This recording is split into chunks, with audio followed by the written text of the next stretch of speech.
welcome back to my channel. This is Miss Angela, and today's video I will be showing you how I make my ganache, my chocolate ganache. I'm just preparing a pot with water. This is with water already. I'm going to boil it now, and then I have here as well the wok, because we will boil it over to melt the chocolate. I will deliver it tomorrow, so I'm preparing it now. And the cake is actually cooling now, and it's now in the fridge. So right now we will just cut it. Oh, it's soft because it's hot today, so it's very soft. Oh my god, everything is improvised. Okay, so for 1 kilo of chocolate, I'm using semi-sweet chocolate. Any brand will do.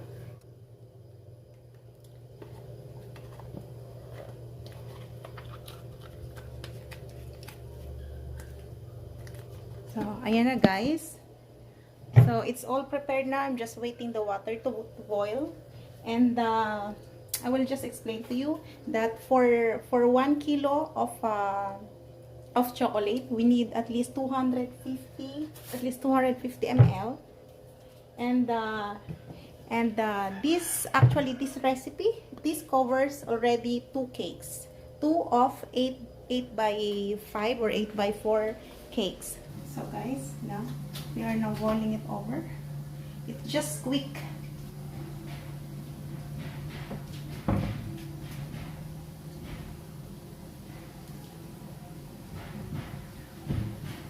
We'll just have to cool it down and set it aside while I'm preparing for the cake, and then I will show you later when I'm going to cover it.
I bought from you know what it's used, for the thing. But this one I bought it brand new, of course.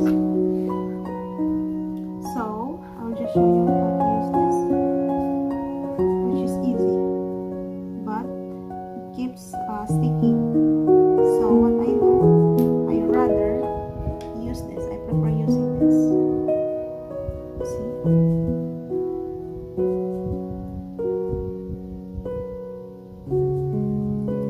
It's more flexible.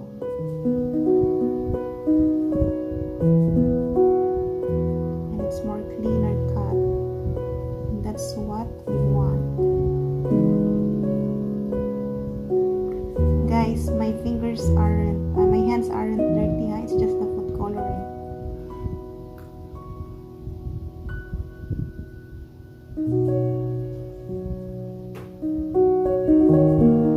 So, if you don't have this cutter, you could as well make your own, which is easy. I did once. I can show you actually.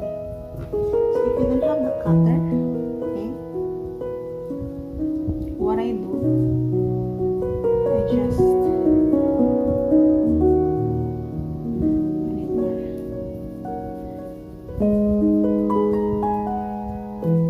because at first I didn't have cutter, I was just using it by hand, but it's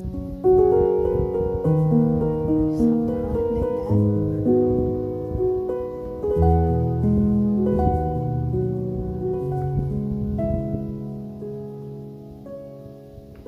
Doesn't roll.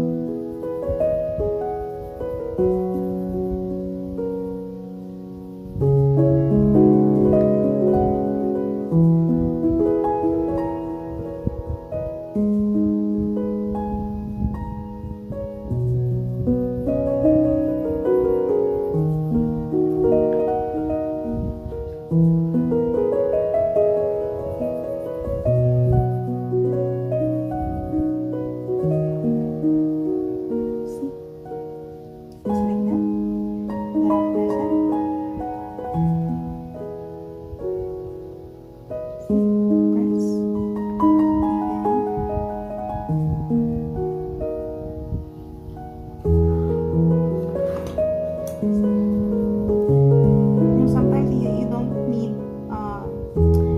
tutorials. Now you just have to work on to think of how you do it. So that's most of the time what I do.